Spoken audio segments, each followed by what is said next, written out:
자문 자산관리 선임연구원 변서은 컨설턴트 모셨습니다. 어서 오십시오. 네, 안녕하세요. 투자자문 자산관리 컨설턴트 변서은입니다. 오늘도 알기 쉬운 정보와 알찬 부동산 상품으로 소개해드리겠습니다.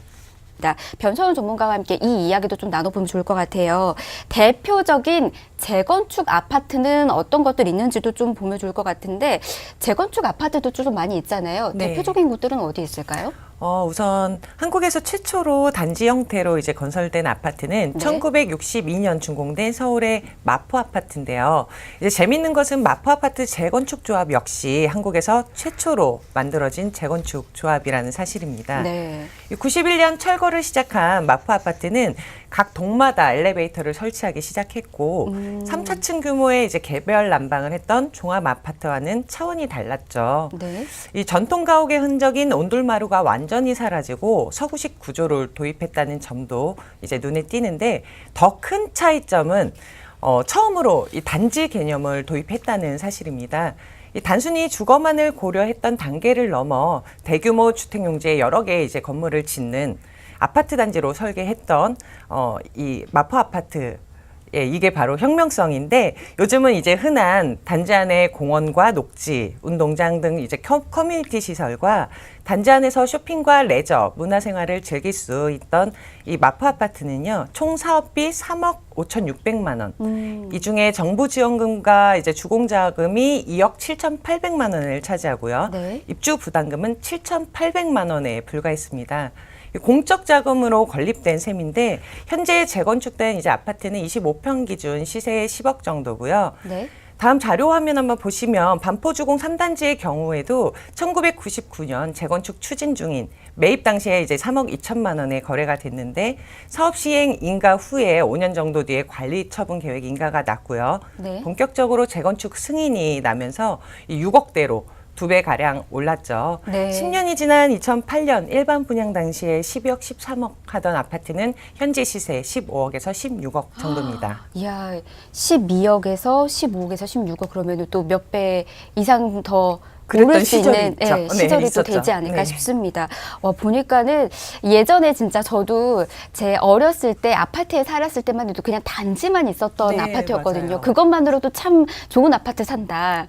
네, 깨알 한 자랑. 5층짜리. 5층짜리 네. 걸어 올라갔지만 맞아요. 그래도 항상 그 주택에 있는 친구들에 비해서는 아파트 단지 안에 있다라는 거에 대해서도 뭔가 좀 남달랐었는데 맞아요. 요즘은 아파트 안에서도 주거 복합 그 주상 복합이라고 네, 하잖아요. 네. 상업시설도 다양하게 누릴 수가 있으니까 앞으로 어떻게 또 변화될지도 기대가 되는 것 같습니다. 재건축 시장에서 미치는 파급력도 좀 크지 않을까 싶은데요. 변서은 전문가님 어떤가요? 우선 앞서 말한 이제 정책으로 주택 공급수 제한, 이 조합원 같은 경우는 한 채만 분양이 가능하신 거죠. 네. 그리고 투기 과열지구내 조합 설립 인가 후에는 이 분양권이 전매 제한됐습니다. 또 투기과열지구 내에서는 5년 내에 재당첨 금지라던가 분양가 상한제를 지금 적용하게 됐고요. 재건축 개발이익 환수 제도와 사전 디자인 가이드라인을 제시하는 등 규제가 많이 까다로워진 게 사실입니다. 네, 이 파급력이 계속해서 그렇다면 또 커지지 않을까라는 생각도 좀 드는데 계속해서 정부에서 어떻게 또 내놓은지도 지켜봐야 되지 않을까 싶습니다. 그렇다면 변소연 전문가님, 저희 계속해서 이야기 재건축 아파트를 선택하시고 싶어 하시는 분들도 많이 계시잖아요. 그런 분들을 위해서 좀 체크해야 하는 체크리스트들 좀 꼽아드리면 좋지 않을까 싶습니다. 어떤 것들 좀 살펴보면 좋을까요? 네, 한 3-4개 정도로 정리를 하실 수가 있는데요. 네. 일단 우선 오래된 저층 아파트를 고르시는 게 좋아요. 이 용적률 대비 저층일수록 개발 이익이 크기 때문이고요. 그리고 추가로 늘어나는 조합원 부담금이 있죠. 네. 이 대지 지분이 크면은 지분 보상률이 높고 개발 이익도 커서 부담금을 줄일 수가 있습니다. 공시지가가 높을수록 분양가가 이제 높아져서 조합원 부담금을 감소시킬 수 있는 방법 중에 하나고요. 네. 이 세 번째로는 소형 아파트가 많은 곳에는 면적이 큰 세대를 선택을 해야 동호수 우선권에 유리하거든요. 그리고 입지 조건이 동일하다면 규모가 큰 단지가 시세 형성에 좋고 투자 가치가 높은데 네. 단 대지 면적에 비해서 조합원 가구 수가 많은 곳은 피해야 합니다. 이 사업 이익이 감소하고요. 그리고 좋은 동호수 배정이 어렵기 때문입니다. 그리고 인근에 이제 단독주택이 밀집된 지역도 회피하셔야 되는데 이 민원 발생 소지가 높아요. 그래서 사업 지연이 될 가능성도 있고 그리고 원래 조합원이 아니시라면 안전진단 통과 후에 투자를 하시는 게 좋습니다. 좀 더 안정적으로 투자를 하시려면은 이제 안전진단 후에 투자 계획을 세우시라는 거죠. 조합원이 아닌 이상은 아, 그렇습니다. 그렇죠. 네. 최근 아파트, 이 재건축 아파트 시장 동향 좀 살펴보면 좋을 것 같은데요. 변소연 전문가님 어떤가요? 정말 맞습니다. 흔들리고 있어요? 네, 말씀하신 대로 네. 이 분양만 했다 하면은 수십 대 1의 청약 경쟁률을 보였던 강남 아파트의 위상이 크게 흔들리고 있습니다. 아니, 왜요? 네, 이제 이달 들어 처음으로 한 자릿수 대 경쟁률을 기록한 단지가 나왔는데요. 강남 서초구 첫 분양 단지인 방배그랑자에는 1순위 청약 접수 결과 256가구 모집에 네. 2,092건이 접수되며 8대 1을 기록했는데 이 지난해 9.13 부동산 대책이 발표된 이후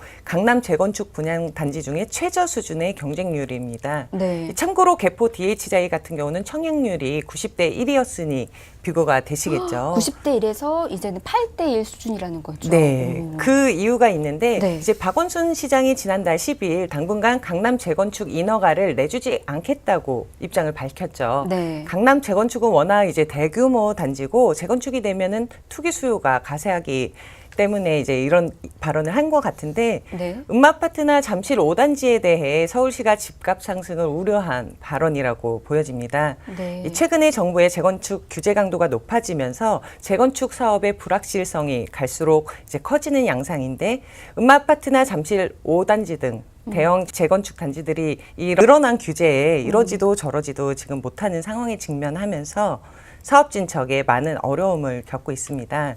그래서 잠실동화나 이제 개포 대청 아파트도 리모델링에 이제 속도를 내고 있는 중인데 광진구의 워커힐 아파트처럼 일반 분양을 포기하고 1대1 재건축을 추진하는 단지도 부쩍 늘어나고 있는 상황입니다. 네, 정말 예전에는 강남 이제 재건축 아파트 단지 들어가려면은 수십 대 1의 경쟁률을 뚫어야 되니까 참 치열했었는데 불가작년이었어요. 불가작년이었는데 이렇게 시장이 확 바뀔 네. 수도 있다라는 거네요. 그러니까 여러분들께서도 계속해서 이 시장의 흐름들을 주목해 보셔야 되지 않을까 싶습니다. 맞습니다. 사실 지금 우리가 이렇게 얘기했지만 이 다음 주에 또 갑자기 정부에서 규제 같은 것도 바꿔서 내놓으면 또 다른 거잖아요. 그럴 수도 있죠. 이러니까 계속해서 관심 갖고 지켜보시길 바라겠습니다. 변소연 전문가님, 네. 앞으로 우리가 계속해서 좀 지켜볼 만한 재건축 아파트들은 어떤 것들이 있는지도 좀 살펴보면 좋을 것 같아요. 어떤 것들이 있을까요? 먼저 이제 상반기에 상하 아파트 2차 재건축을 비롯해서요. 개나리 4차 아파트, 개포주공 4단지, 청담 3익 등 이제 재건축이 줄줄이 예정이 되어 있지만 시장 분위기가 좋지만은 않죠. 이제 분양가가 워낙 높다 보니 특정 계층만 청약을 하게 돼 이제 전체적인 수요가 줄어들고 있는 상황인데 지금 79년 준공한 음마아파트 같은 경우는 2003년에 재건축 조합 설립 추진위원회를 구성한 지 16년이 지났지만 네. 사업은 아직 한 발짝도 떼지 못하고 있습니다. 이 재건축 추진위원회는 49층 재건축을 계획했지만 2017년 8월 서울시 도시계획위원회에서 이 미심의 조치를 받았죠. 네. 그리고 이제 공작, 시범, 한양, 서울 아파트 등 여의도 재건축 단지들도 사업 진척이 전혀 없습니다. 현실적으로 승인이 어렵다 보니 이 향후 계획과 대책을 마련해야 하는데 이들 아파트의 재건축을 승인할 경우 이 부동산 시장을 다시 자극할 수 있지만 이제 이런 규제들을 이어가는 것이 능사만 아니라는 개인적인 생각입니다. 네. 예전에 정말 떠들썩했었잖아요. 음마아파트. 정말 지금도 그렇긴 하죠. 떠들썩하죠. 또 뭐 공작이라든지 뭐 여의도. 정말 많은 사람들이 투자 계획하고 어떻게 하면 내가 들어갈 수 있을까 그 생각하시는데 사업 자체가 지금 너무 진척이 있다 보니까 아마 지금 투자하셨던 분들 이제 이미 지금 그 안에서 기대감을 갖고 있으셨던 분들도 답답해하지 않을까라는 생각도 좀 드네요. 네, 어떻게 보면 이제 정부의 이 한마디에 그 주민들은 이제 들었다 놨다. 마음을 들었다 놨다 비행기를 하니까. 이제 계속 탔다가 내려왔다 하는 상황입니다. 그래요. 계속해서 시장의 흐름들 그러니까 좀 살펴보셔야 되지 않을까 싶습니다. 전문가님은 어떻게 보시는지요? 네, 예나 지금이나 이 재건축이라고 하면 사람들은 앞뒤 안 가리고 이제 덤벼들기 맞아요. 일수인데 네. 특히 얼마 전까지만 해도 이 서울 특정 지역에 불고 있는 재건축 열풍은 전국적으로 지금 확산이 되면서 이 시장을 강타하고 있죠. 네. 이 강남의 그 이유는 강남에 공급되는 아파트가 거의 없어서 재건축되는 새 아파트로 수요자들이 몰리기 때문입니다. 이 최근 재건축 초과이익 환수제나 안전진단 강화 등 이 시행으로 사업 기간이 많이 늘어났고요. 그리고 조합원 지위 양도 제한이나 대출 규제 등으로 재건축 사업 동력도 끊긴 상황에서 지금 투자한다. 10억 이상 가진 현금 부자가 아니라면 글쎄요. 좀 더 보시라라는 이야기인 것 같네요. 네, 좋습니다. 역시 두 분 다 지금 시장 흐름 자체가 규제가 또 많다 보니까 좀 더 지켜보시라라는 말씀, 좀 관망하시라라는 말씀 좀 전해드렸습니다. 변소영 전문가님, 열광이 아니라 분노라고 하셨습니다. 어떻게 보시나요?